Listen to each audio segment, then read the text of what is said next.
Hey everyone, we know you missed us, but welcome back to the Senstennial podcast. We got a lot of stuff we want to recap today. Obviously, there's been some front office hirings. We've got some interim coaching tags put on, and the Sens have had to adjust to a new coaching staff. So we'll talk about that, and we'll talk about a couple more other things in this season that is quickly going downhill. So, unfortunately, it's a sad note to start off on, but I'll kick it over to other Matt to get us started here. And one of the first pieces of news that we want to talk about is the expansion of Ottawa's front office.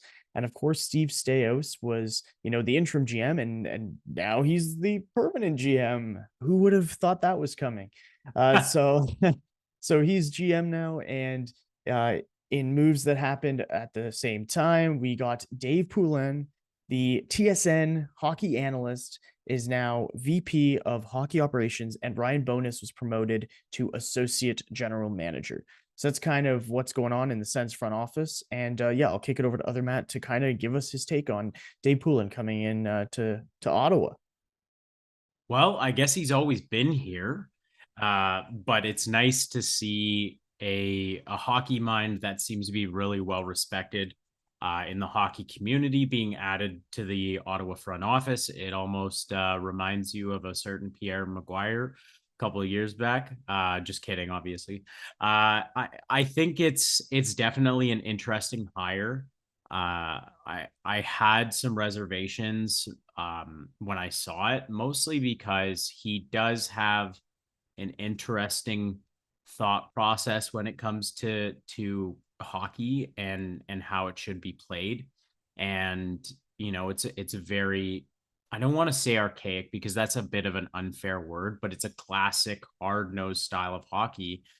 And I wouldn't be opposed to a more, you know, intelligent style of hockey. And I could get cut up for this, but I think Graham Nichols tweeted that there's the hiring is mostly has been looked at previously throughout the past year, and then it was made recently.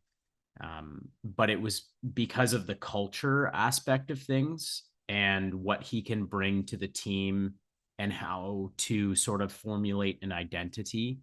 Um, I don't imagine he will be super involved when it comes to any signings or trades or anything like that, but it could be more of a what the Ottawa Senators want to look like on the ice, off the ice, and all of that, which what the organization sort of entails as being a player, being a coach, and so on. He's got a great handle on what's happening in Ottawa, and I'm pretty positive he was outspoken on getting rid of DJ Smith.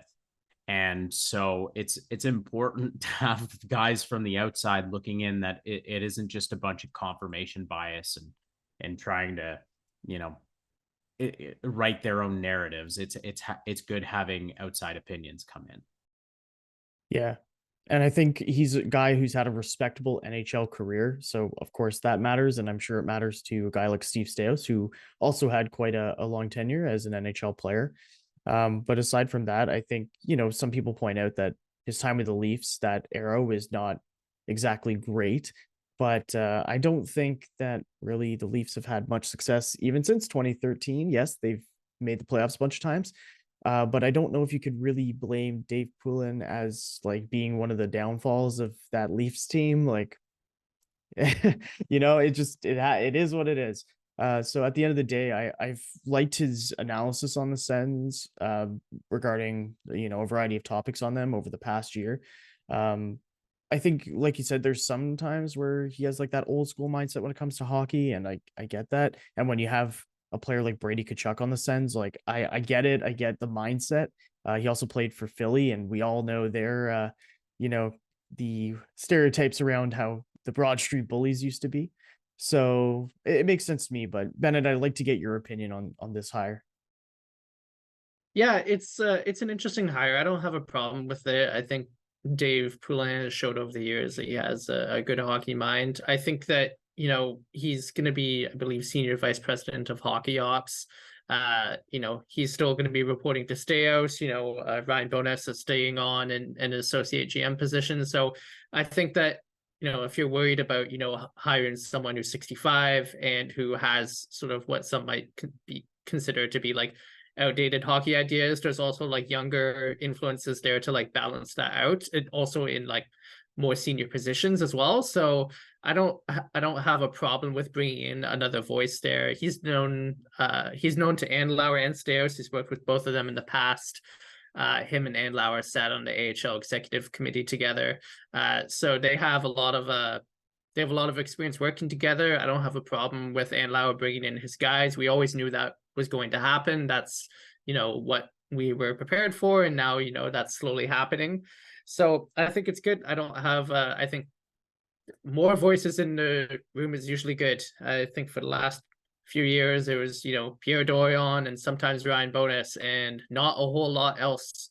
He was just kind of flying by the seat of his pants, just doing whatever Pierre wanted to do. So I am perfectly happy to have respected, professional voices in that front office who can bounce ideas off each other. And I think what's interesting about Staios, if we can flip back to that for a sec, he has not been removed from his role as president of hockey operations, which seems to me as like they're removing the interim tag because they just want to give him the latitude to do whatever he wants to do. But like, I make no mistake, like they will one day hire a GM and he will, sort of like step back move up into that president role. Is I'm sure what's going to happen here. Staios, I think, is going to be here for the long run. I don't think that whatever happens in his tenure as GM, he's going to survive that and stay with the team in that upper management role, whatever the case may be. So I think that seems clear enough to me. Him and Andlauer are like this. He was the guy from the very beginning, regardless of how his tenure as, non-interim GM goes, he will be with this team, as president of hockey ops for a long time. So I think for now, they just want to give him the latitude to do whatever he needs to do. And should he ever decide or be asked or need to move on and hire a GM to take his place, they're going to do that. Now, of course, one guy who took a spot is Jacques Martin. He's been coaching the Sens for the last 8 games.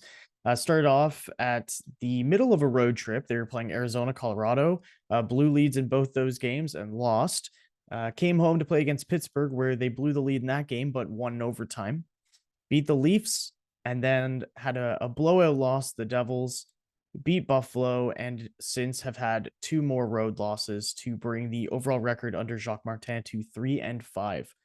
So, with 8 games, Jacques Martin at the helm. Bennett, have you really seen any changes that you've liked? Do you feel like it's the same old, or, do you maybe feel like more time is needed? And you can, ask Archer the cat here if he has the same take as you on this, but maybe it is more time needed for this team to really get used to Jacques Martin's system, or what are your thoughts? Well, I'd say it's not hard to notice the differences between DJ Smith and Jacques Martin as coaches, even this short into the tenure. I mean, I think it's safe to say with a 3-5 record, there hasn't been a new coach bounce, nor have we necessarily seen Martin's like influence and style and everything, playing out on the ice so far.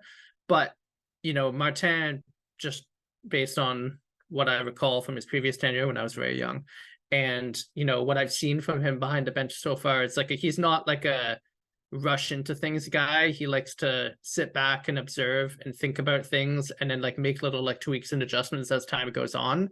And I think I've been seeing that, DJ was the guy that was yapping on the bench 24/7, right? He's always saying, come on, boys, do this, do that, get out there, play hard. But it's like, it was just noise, right? Like it was just him being a vibes guy. And it's like Martin says a lot less, but I think it has a lot more impact. And you see him not saying anything for some time, watching the game very closely, and then he'll lean in a player's ear and he'll whisper something for 30 seconds, 45 seconds, pointing into the corners of what he's asking them to do and think about.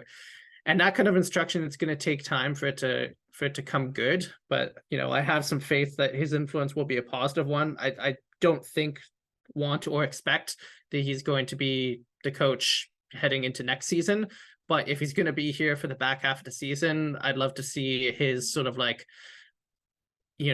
immense knowledge and know-how kind of like transferred to these players to give them some tools that'll help them for years to come. And we're going to touch on this later on. I think to me, it seems pretty clear the season's already a wash. And we can talk about what that means for the franchise and the direction that things are going in. But, at least Martin will be here to hopefully pass on some wisdom and guidance to the players while he has them.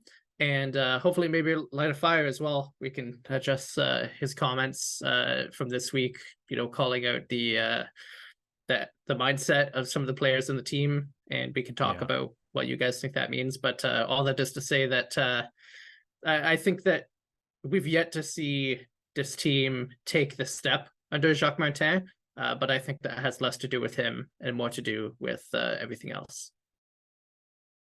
Yeah, I look at this team and, over that Christmas break, they beat a pretty weak Pittsburgh Penguins team, beat a solid Toronto Maple Leafs team that was playing their third string goalie, and then lost to New Jersey because New Jersey is a very good team, stomped the Buffalo Sabres, and then have lost 2 in a row, one to Vancouver, who is a good team, and Seattle, who is I would put in the same category as Pittsburgh. Well, Seattle has been really coming alive though in the Sure. I think they're on like a 10-game point streak or something. Okay. So well, they're a rising team. Okay, yeah. So I look at this team, the Senators, and I see a mentally fragile team. There have been a lot of people who say you won't really see Jacques Martin's real effect until the 15-game mark of his tenure, and I think that's a reasonable expectation. But right now, you have a lot of passengers on this team. You have a lot of guys who are too comfortable and aren't ready to take the criticism that a real coach is going to give them. And it's unfortunate to say that, guys like Brady Tkachuk, Tim Stutzle, are two big ones in this category. And obviously you look at how they're slumping, and you can tell that DJ Smith had a really positive effect on their mental game, but losing games has a bigger effect on your mental game. And they were going to continue to do that under DJ Smith, especially because there was no changes made. We've seen some updates with this Sens team.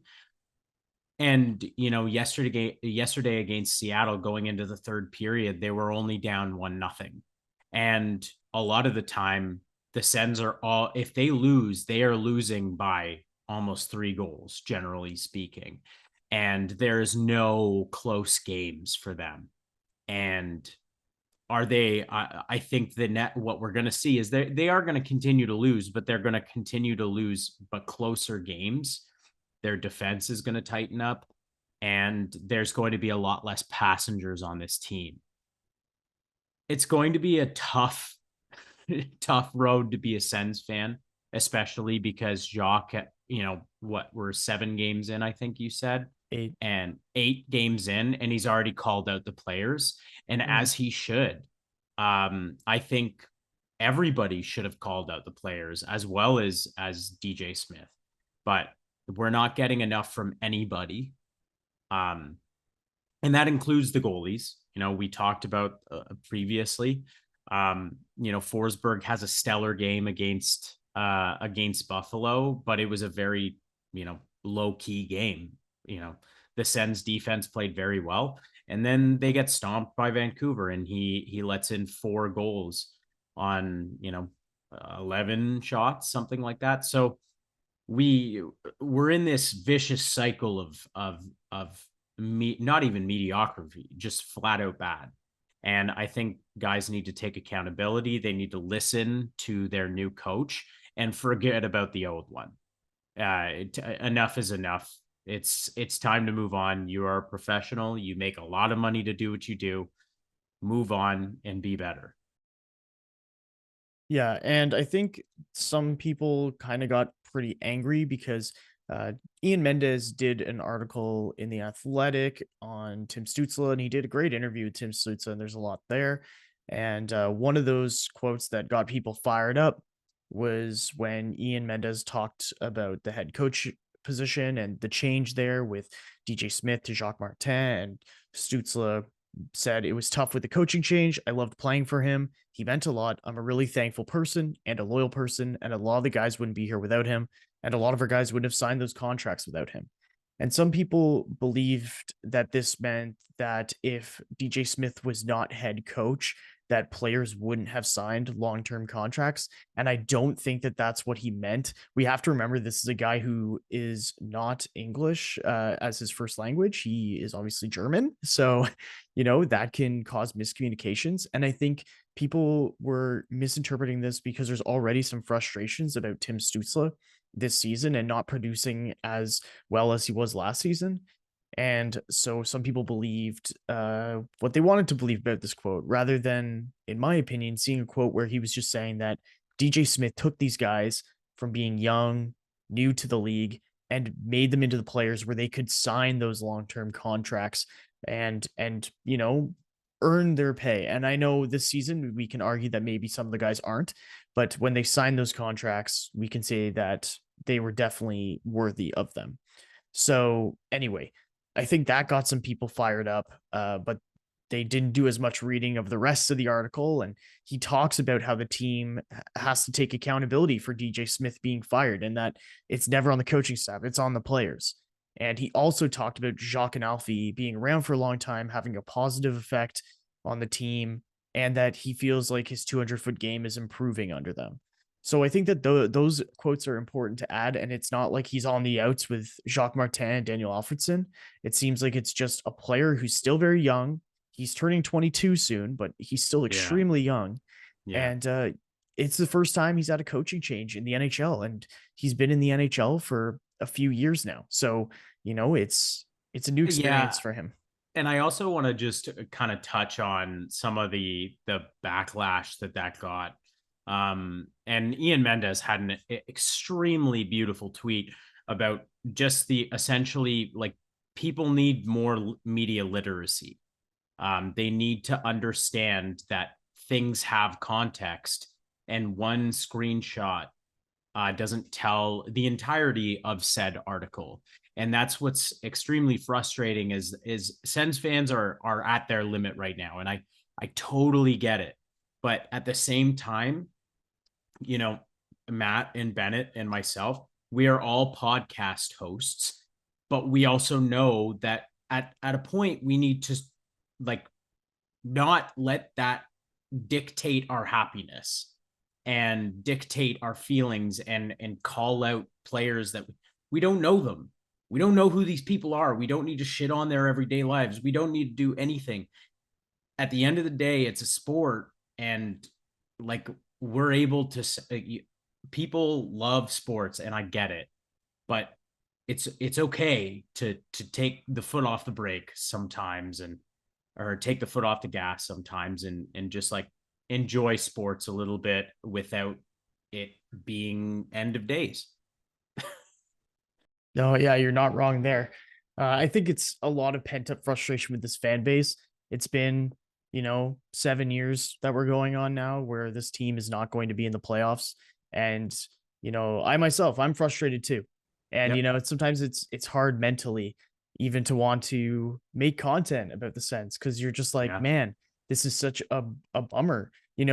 Us three have been at this for 4 years almost and have yet to had a podcast about a playoff game, let alone a playoff even round just win. Contending. Exactly.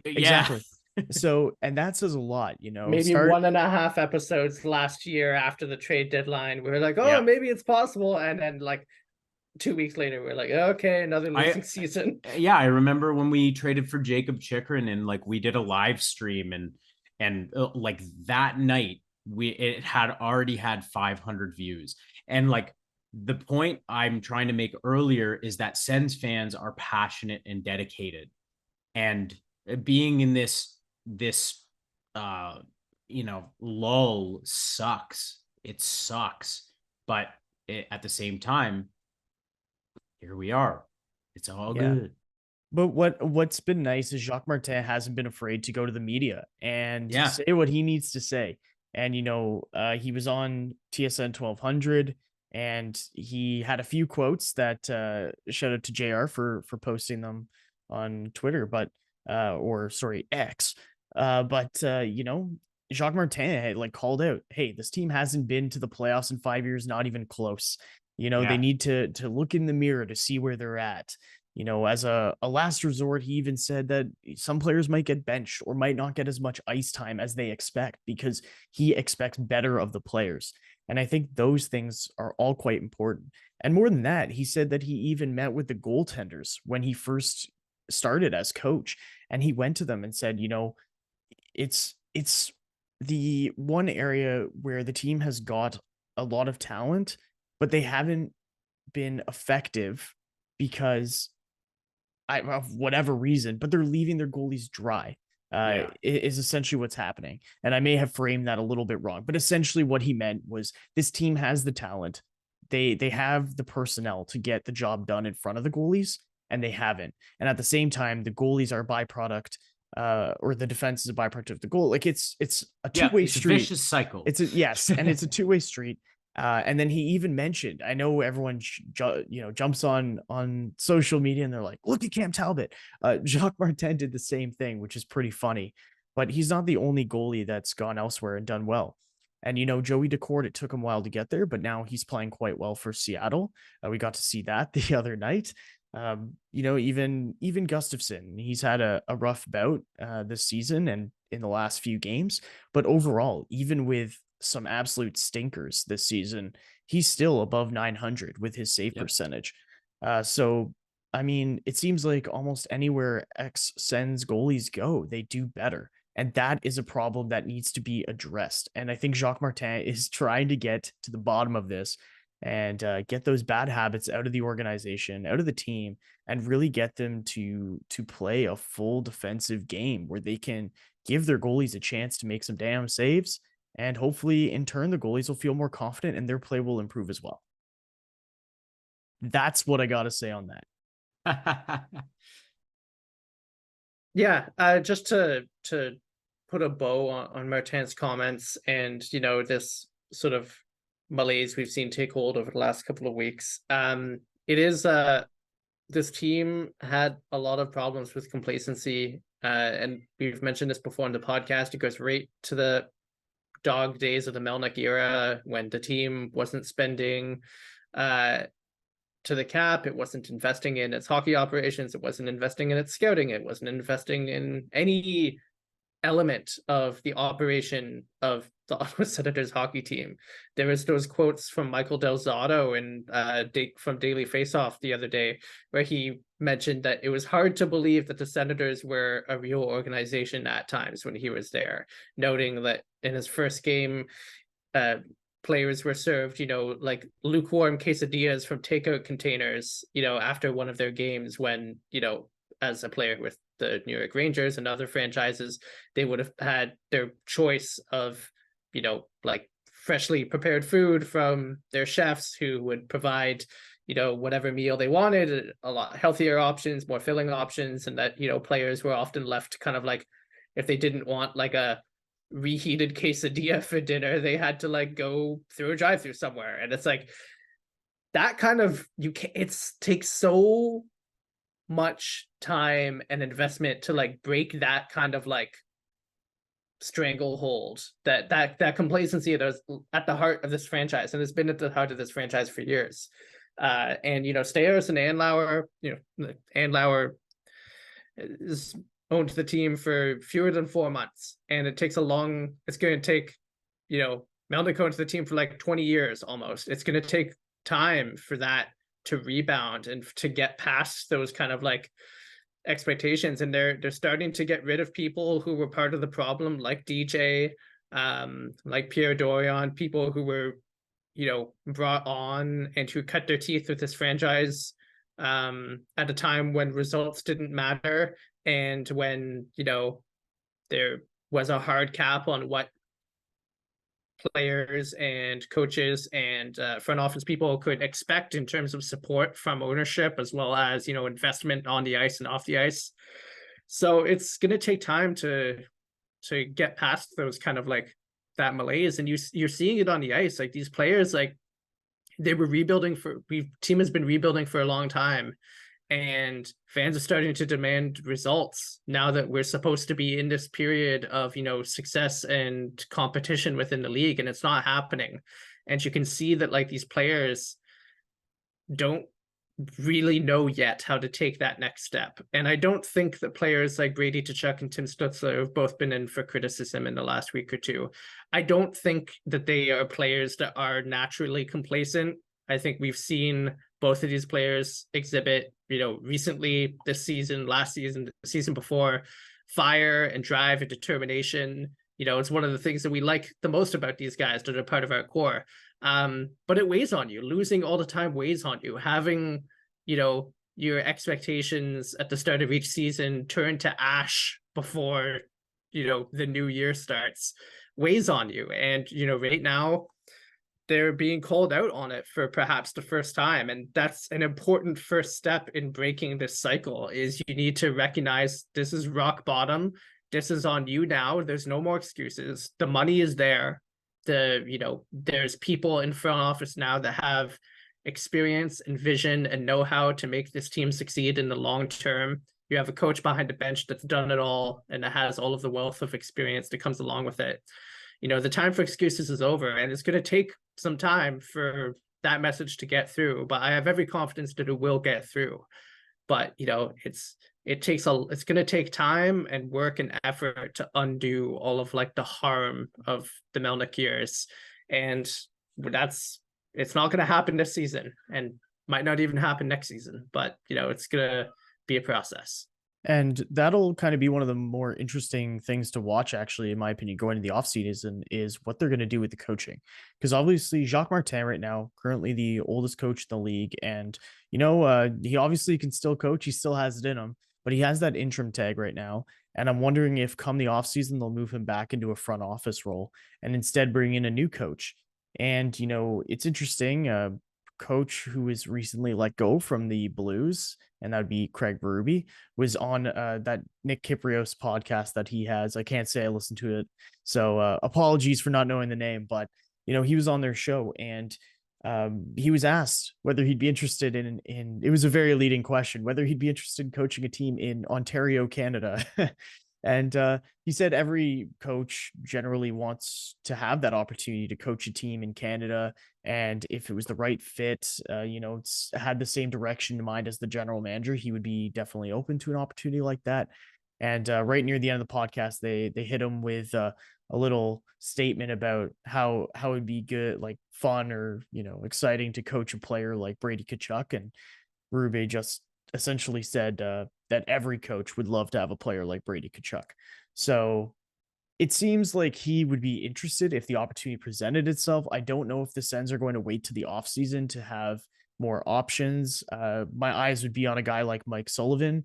I know that Dubas has kind of given his support, but we've seen how that's gone in other markets around the league when a guy is given a vote of confidence from higher ups, and then the season continues to not go as planned, and they eventually are let go anyway. So, I think once the offseason comes around, there will be more options, but definitely an interesting name to emerge as someone who could be interested in coaching the Sens. And I don't know if you guys had any comments on that, but hey, go for it if you have any.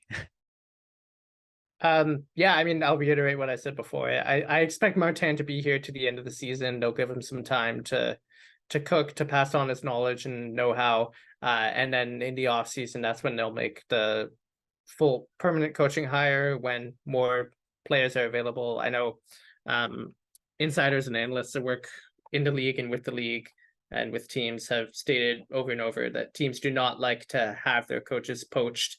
Even their AHL coaches poached in the middle of the year. That's not how teams in this league like to operate. And so I think if the Senators are looking to make a coaching hire, they're going to do it in the offseason. And I would be perfectly happy to see Martin stay on in an advisory role, a support role, even like a assistant coaching or kind of like behind the scenes coaching, whatever role he would want to have with the organization, I think would be valuable. I just don't want or expect him to continue being the team's head coach. I just think that's not the journey for him at this stage in his life and career. Yeah, I pretty much completely agree with Bennett. I don't see him being a guy that is behind the bench after this season. He'll go back to being an advisor, and I also think Alfie will be doing the same. Being a bench boss or an assistant coach is just such a fireable role, and I've said this before. The organization does not want to fire Alfie. That's probably the last thing they would ever want to do, maybe other than trading Tim Stutzle. So I imagine they would be looking at a guy like Craig Berube. Absolutely, who wouldn't? He's a cup winning coach. You want pedigree and best in the world, best in class that they've said, and he would definitely be one of those guys on the list. Well, on that note, we want to kind of lead things off with a not so fun question. And that would be, is this the darkest timeline for the Ottawa Senators? Or could we go even darker? Could there be a timeline where the new 2017 and 2018 blow up is around the corner? And I hate that I even just said that, but what do you guys think with how things are trending? At this point in time, is this really what you expected, or has this completely gone off the rails that you didn't even imagine it going down like this? I really didn't expect it to go like this. I think I can probably speak for the three of us saying that I didn't think it would be this bad. I knew I had my serious doubts. The record will show. and no, but I also think I would not. If I told you that we would be, fifth last in the league in January, I don't think you would believe it. I would. I told you these goalies are not it. I said it at the very beginning. I said if the wheels are going to come off, that's where they're going to come off, and it did. I just yeah, I would agree that the goalies have been an issue, but I think at the same time, it's not the sole problem. I think even if we're not talking about goalies, I mean, you said it yourself. You didn't think this team could do it with DJ as their coach, and they left DJ in as coach for the first 3 months. And I think you probably would have, if we had asked you in September, if DJ is still the coach of this team at the end of December, where's the team going to be? You probably would have said near the bottom. And that was I would have said if he's still in place, we would have been, exactly. That's Sure. I had said, if DJ Smith was still the coach by this point in the season, we would have a winning record. They held on to DJ too long. And everybody agrees with that. Yeah. Even Elliot Friedman said it today, they held on too long and the guys they wanted to keep him around. And this is the problem with the guys. They wanted DJ around for too long and they held on and they held on and they held on. And now we're where we're at.